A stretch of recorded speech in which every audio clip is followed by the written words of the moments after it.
ভারত ও চীনের রাষ্ট্রপ্রধানের বৈঠক, দুদেশের বন্ধুত্ব গুরুত্বপূর্ণ বলছে চীন। শান্তি ও স্থিতিশীল পরিবেশ তৈরি হয়েছে জানালো ভারত।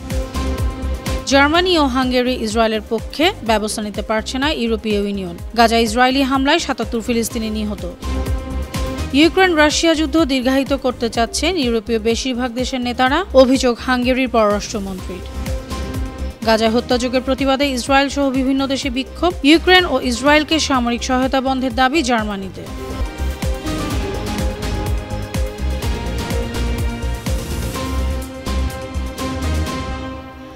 শুনছিলেন সংবাদ শিরোনাম। সবাইকে স্বাগত জানাচ্ছি বিশ্বজুড়ে প্রতিদিনে। বিশ্বের বিভিন্ন প্রান্তের সব শেষ তথ্য জানাতে আপনাদের সঙ্গে আছি আমি অনন্যা চৈতি।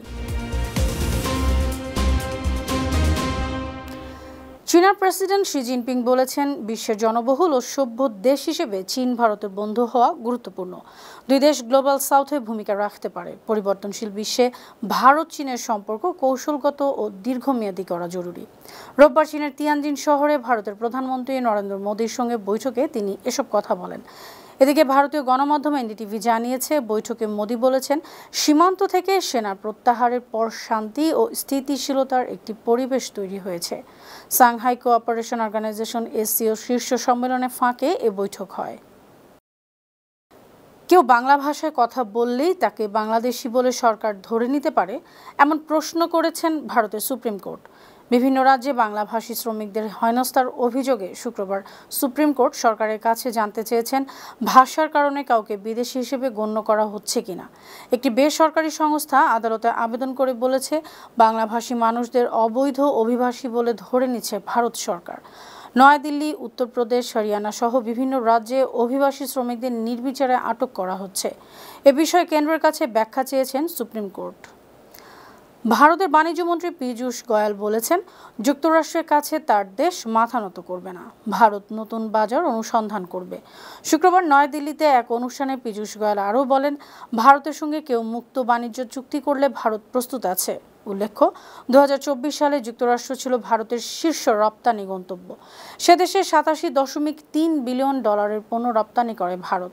বিশ্লেষকরা বলছেন, যুক্তরাষ্ট্রের আরোপ করা ৫০% শুল্ক বাণিজ্য নিষেধাজ্ঞার মতো। ইতিমধ্যে ভারত থেকে অনেক ক্রয়াদেশ বাতিল করেছেন মার্কিন ক্রেতারা। কোয়াড সম্মেলনে যোগ দিতে ভারত সফরের পরিকল্পনা বাতিল করেছেন মার্কিন প্রেসিডেন্ট ডোনাল্ড ট্রাম্প। শনিবার নিউ ইয়র্ক টাইমস এ তথ্য জানিয়েছে। তবে হোয়াইট হাউস কিংবা ভারতের পররাষ্ট্র মন্ত্রণালয় এ ব্যাপারে কিছুই জানায়নি। গেল জুনে ট্রাম্প দাবি করেন, তিনি ভারত পাকিস্তানের সীমান্ত সংঘাত সমাধান করেছেন। তখন মোদী বলেছিলেন, সংঘাত নিরসন হয়েছে ভারত পাকিস্তানের সরাসরি আলোচনায়, যুক্তরাষ্ট্রের কোনো ভূমিকাই ছিল না। সেই থেকে মোদী ট্রাম্পের সম্পর্কের টানাপোড়েন বাড়তেই থাকে। সম্প্রতি রাশিয়ার তেল কেনায় ট্রাম্প ভারতের উপর অতিরিক্ত ২৫% শুল্ক আরোপ করেছেন। এই সিদ্ধান্ত দিল্লি ওয়াশিংটন সম্পর্ক আরও জটিল করেছে। সাংহাই সহযোগিতা সংস্থা এসসিও সম্মেলনে যোগ দিতে রোববার চীনের তিয়ানজিন গেছেন রাশিয়ার প্রেসিডেন্ট ভ্লাদিমির পুতিন। সেখানে রাশিয়া, চীন ও মঙ্গোলিয়ার মধ্যে ত্রিপক্ষীয় সংলাপে অংশ নেবেন তিনি। আশা করা হচ্ছে তিনি চীনের প্রেসিডেন্ট শি জিনপিংয়ের সঙ্গেও বৈঠক করবেন। ৩ সেপ্টেম্বর দ্বিতীয় বিশ্বযুদ্ধে জাপানের পরাজয়ের ৮০তম বার্ষিকী উদযাপনেও অংশ নেবেন পুতিন। চীনের প্রেসিডেন্ট শি জিনপিংয়ের সভাপতিত্বে আজ ও আগামীকাল এসসিও রাষ্ট্রপ্রধানদের কাউন্সিলের ২৫তম সভা হবে। ১০টি সদস্য রাষ্ট্র, ১৪টি সংলাপ অংশীদার, ২টি পর্যবেক্ষক দেশসহ আন্তর্জাতিক সংস্থার প্রতিনিধিরা চীন পৌঁছেছেন।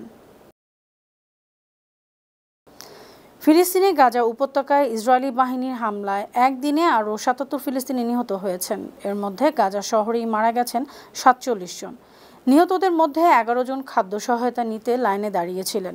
এদিকে ইসরায়েলের বোমাবর্ষণ ও উচ্ছেদ অভিযানের কারণে গাজার মানুষ নিরাপদ আশ্রয়ের খোঁজে ছুটছেন। মালপত্র ট্রাক, ভ্যানে ও গাধার গাড়িতে তুলে তারা পালাচ্ছেন। সেখানে ঘরবাড়ি, কমিউনিটি সেন্টার সহ সাধারণ মানুষের জীবন ধারণের মূল ভিত্তি ধ্বংস হয়ে যাচ্ছে। দুর্ভিক্ষ, অনাহার ও পানি শূন্যতায় আছেন অনেক মানুষ।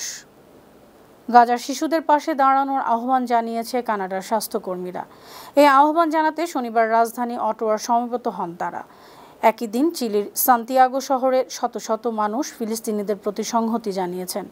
সেদিন ইতালির ভেনিসে চলচ্চিত্র উৎসব চলাকালে হাজারো মানুষ ফিলিস্তিনিদের পক্ষে স্লোগান দেন।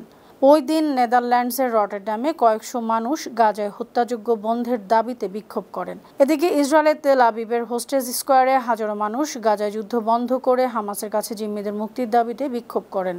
ইউক্রেন ও ইসরায়েলকে সামরিক সহায়তা বন্ধ করার দাবি জানিয়ে শনিবার জার্মানির কোলনে বিক্ষোভ হয়েছে। বিক্ষোভকারীরা দেশটির প্রতিরক্ষা বাজেট বাড়ানোর প্রতিবাদ জানিয়েছেন।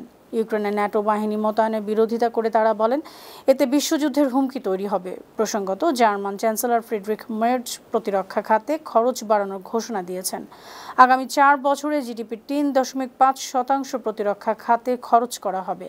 2030 সালের মধ্যে সেনাবাহিনীর সদস্য সংখ্যা 1,82,000 থেকে বাড়িয়ে 2,60,000 করা হবে।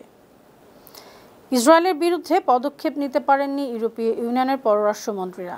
শনিবার ডেনমার্কের রাজধানী কোপেনহেগেনে 27 দেশের মন্ত্রীরা বৈঠক করেন। বৈঠকে ইইউ নেতারা প্রাথমিক পদক্ষেপ হিসেবে ইসরায়েলে বিনিয়োগ স্থগিত করার প্রস্তাব দেন। স্পেন ও আয়ারল্যান্ড ইসরায়েলের পররাষ্ট্রমন্ত্রীরা বিরুদ্ধে কঠোর পদক্ষেপের দাবি করেন। তারা ইসরায়েলকে চাপ প্রয়োগ করতে চান, কিন্তু জার্মানি ও হাঙ্গেরি ইসরায়েলের পক্ষে দৃঢ় অবস্থান নেন। এ কারণে কোনো সিদ্ধান্তই নেওয়া সম্ভব হয়নি।